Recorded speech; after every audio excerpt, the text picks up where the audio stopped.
Hey guys, welcome or welcome back. This is Paula, glad to have you here today. On this video, we will be, gotta zoom out a little bit here, I think, whoops. Okay, we will be setting up my paycheck budget for our second paycheck for the month of November, which is the 17th? If I'm not, yes, the 17th. So let's pop in and get started on that. As always, I have all of the stuff listed below currently that I use. That's not true. I don't think I have these pens in there as I'm thinking about it, but I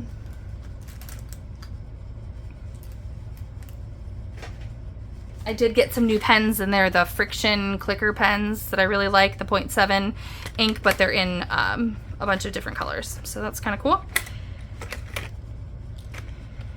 And other than that, this is a plum paper 8.5 by 11 monthly planner. So all the pages that are lined that I do for different things are the actual plum paper. This is a template that I made on a Google sheet myself, and then to kind of just make it how I needed it, and then I disc punch it and put it in here. So that is what we are working with today. I'm going to zoom in here to the general income area. And I am anticipating my pay to be $1,164.93.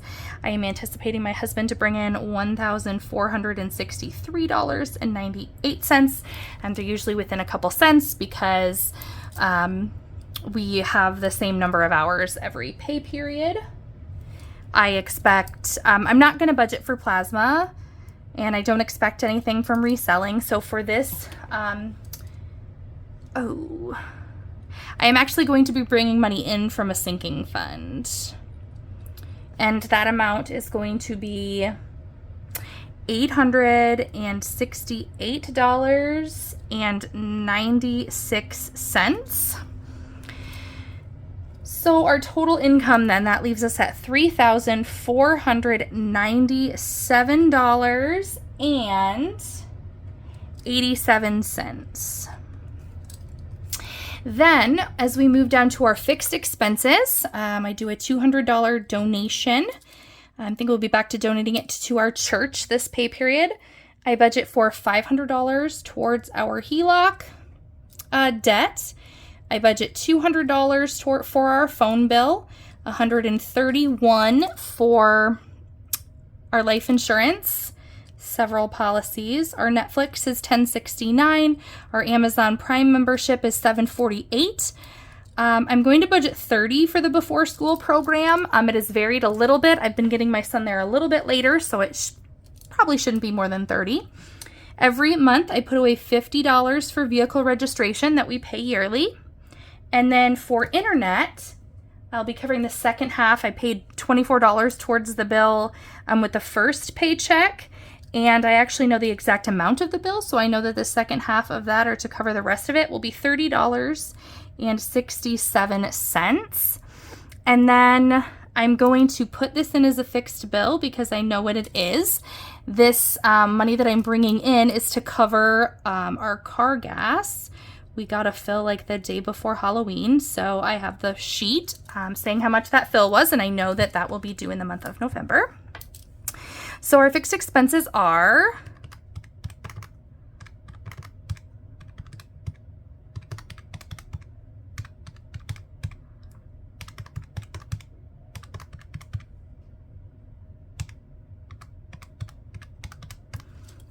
$2,028.80.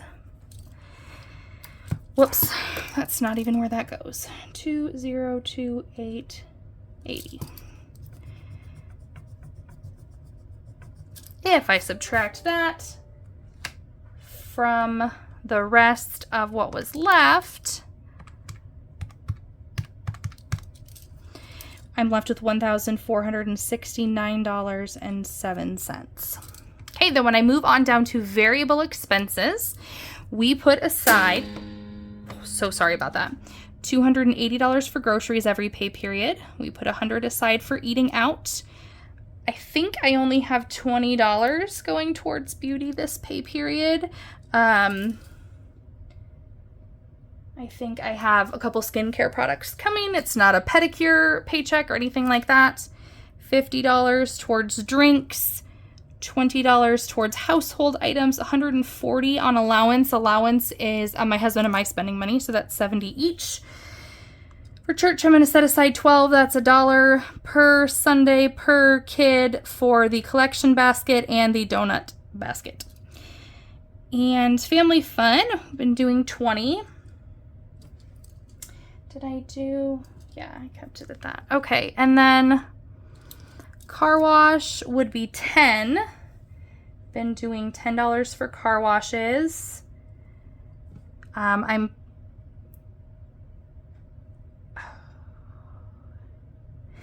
think that for Amazon subscriptions,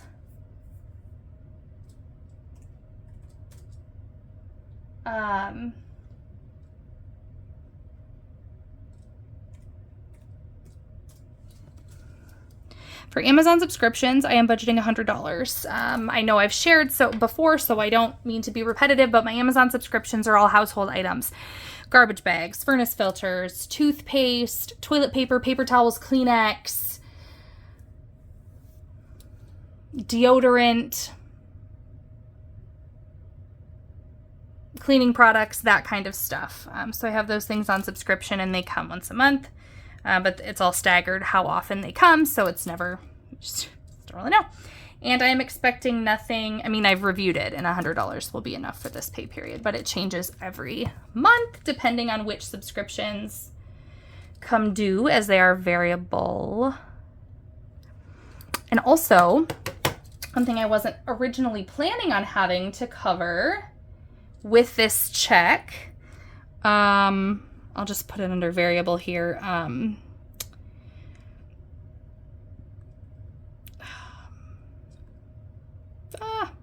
Is our insurance.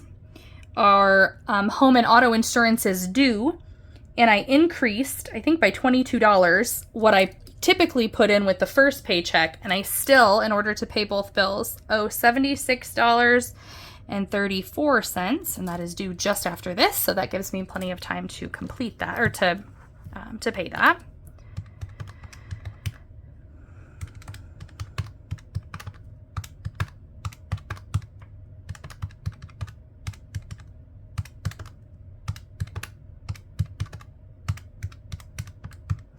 So that would leave my variable expenses at $828.34.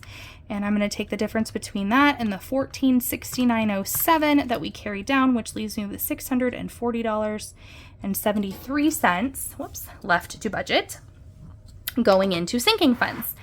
So popping up here, 2 sinking funds.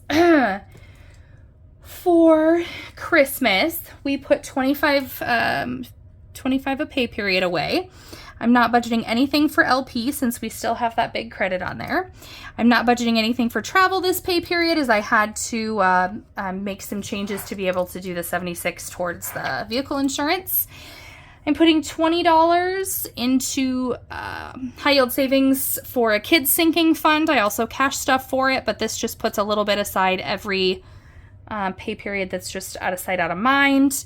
I'm putting $100 aside for gas that will go into the sinking fund where this comes from, essentially. And vehicles, I do $25. Vehicle repairs, that's another thing that I do some savings challenges for, but I'm also putting a little bit aside every time we get paid in the high yield. I'm doing the 52-week savings challenge, and that is going towards my automatically transferred into the high yield into my emergency fund. So I do 53 per pay period because I do started from the front and the back, and then I'm working my way into the middle. I'm putting $300 toward our project as it's functional. Our bathroom in our garage is functional. The plumbers came yesterday, set everything up. I haven't actually flushed the toilet, but I did turn the sinks on. We have water. So I just paid the electric bill, and I'm just waiting on the final bill from the plumbers, and then that should be the end of our big bills, other than any, small accessory type things that might be needed in there. Towards Google, I'm putting $2 this pay period towards a yearly Google storage subscription that isn't due like till June. I'm not putting anything away for medical at this time, but because there are some changes, obnoxious changes in my health insurance through my employer starting January 1st, I'm going to start looking at that as an option to be saving for additional things, as I will no longer be able to have like flex. My husband will still have flex spending, but I will not. So we might need to do some more supplementing for out-of-pocket things. And then cash envelopes is 107. So that is all of my sinking funds and savings challenges that I do in cash. I usually start at 100, and then if I have money left over, it goes to that. So let's add up our sinking funds.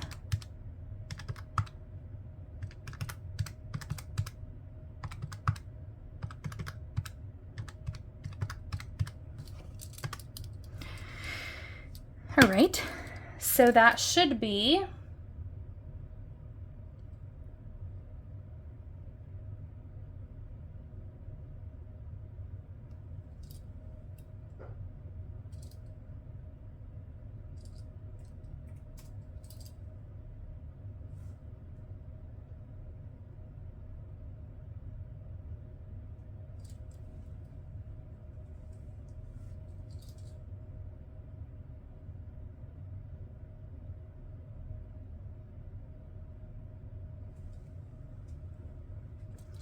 Let me just do that math one more time just to make sure I got it right here.